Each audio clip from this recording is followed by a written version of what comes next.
নমস্কার বন্ধুরা, কেমন আছেন সবাই? আশা করি সবাই ভালো আছেন, সুস্থ আছেন, আর আমিও ভালো আছি। তো আজকে লাঞ্চে বানিয়েছিলাম মাছের ঝোল আর কাঁকরোল আলুর তরকারি, একদম সহজভাবে। তাহলে চলুন ভিডিওটা স্টার্ট করা যাক। তো প্রথমে আমি এখানে মাছগুলোকে কিন্তু ভালো করে ধুয়ে নুন হলুদ দিয়ে ম্যারিনেট করে রেখে দিয়েছিলাম। তারপরে কড়াইতে নিলাম অল্প তেল, এবারে মাছগুলোকে কিন্তু ভেজে নিচ্ছি।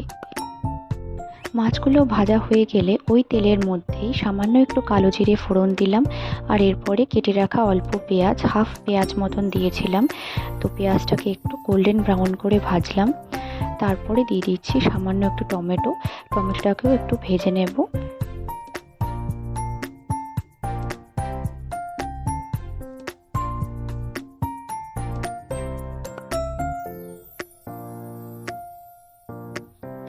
এরপরে দিচ্ছি স্বাদ মতো নুন, এই ছোট চামচের 2 চামচ মতন আমি নুন দিলাম।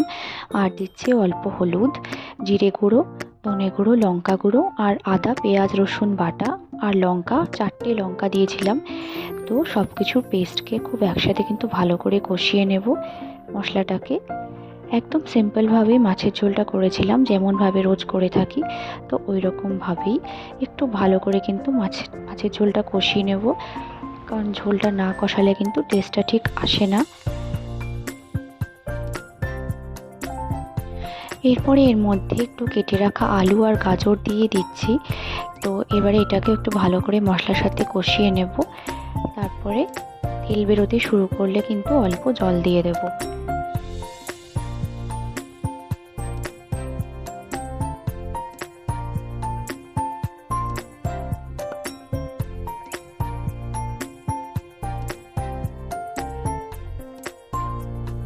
আর আলু আর কাঁকরোল আমি এইভাবে কেটে নিয়েছি। তো এইভাবে কিন্তু আমি কাটি। তো তোমরা কেমন কাটো অবশ্যই কিন্তু কমেন্ট করে জানিও। তো এখানে আমার কষানোটা হয়ে গিয়েছে, মাছের ঝোলে দিয়ে দিলাম জল। এবারে ভালো করে নাড়িয়ে 10 মিনিট মতন লো ফ্লেমে রান্না করব। আর এরই মাঝে করে নিচ্ছি কাঁকরোলের তরকারিটা। অল্প তেল দিয়ে তেলটা হালকা গরম হলে সামান্য গোটা জিরে ফোড়ন দেব, আর সামান্য কালো জিরে ফোড়ন দেব। আর তারপরে কেটে রাখা সবজিগুলো একটু ভালো করে ভেজে নেব। কাঁকরোলটা আগে থেকে সেদ্ধ করে নিলে ভালো হয়, কিন্তু এখানে আমি আজকে সেদ্ধ করিনি। তো প্রথমে পেঁয়াজ আর টমেটোটা একটু ভেজে নিই। পেঁয়াজটা টমেটোটা একটু হালকা ভাজা হয়ে গেলে তারপরে কিন্তু কেটে রাখা কাঁকরোল আলুটা দিয়ে দেবো, একটু ভাজা ভাজা করে নেব।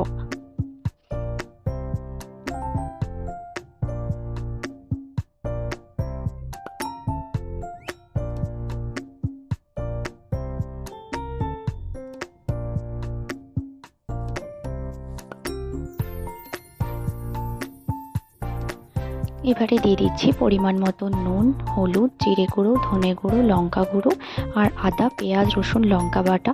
সব কিছুকে খুব ভালো করে কিন্তু একসাথে মিশিয়ে কষাতে হবে, না কষালে কিন্তু টেস্টটা ঠিক বেরোবে না। তো সব কিছুকে খুব ভালো করে মিশিয়ে মশলাটা কিন্তু কষাতে হবে 1 থেকে 2 মিনিট মতন, খুব ভালো করে কিন্তু কষাতে হবে।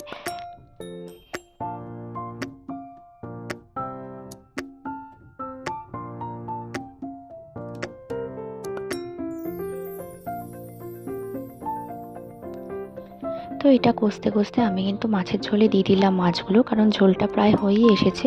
তো ভেজে রাখা মাছগুলো কিন্তু দিয়ে দিচ্ছি, আর এরপরে 1 থেকে 2 মিনিট মতন রান্না করলেই কিন্তু ব্যাস তৈরি হয়ে যাবে একদম সিম্পল মাছের ঝোল।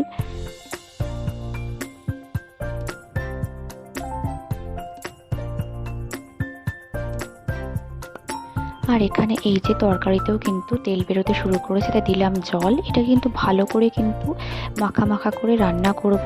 10 থেকে 15 মিনিট মতন এটাকে রান্না করেছিলাম একটু মাখা মাখা করে। তারপরে কিন্তু নামানোর আগে একটু আটা আর একটু ঘি দিয়েছিলাম। দেখুন তরকারিটা কি সুন্দর মাখা মাখা হয়েছে। আর একটু আলু আর কাঁকরোলও কিন্তু খুন্তি দিয়ে একটু ভেঙে নিয়েছিলাম, তাহলে কিন্তু টেস্টটা বেশ ভালো আসে। তো এই ছিল আজকে রান্না বান্না। ব্লগটা ভালো লাগলে অবশ্যই ভিডিওটা লাইক করে চ্যানেল সাবস্ক্রাইব করে পাশে থাকবেন।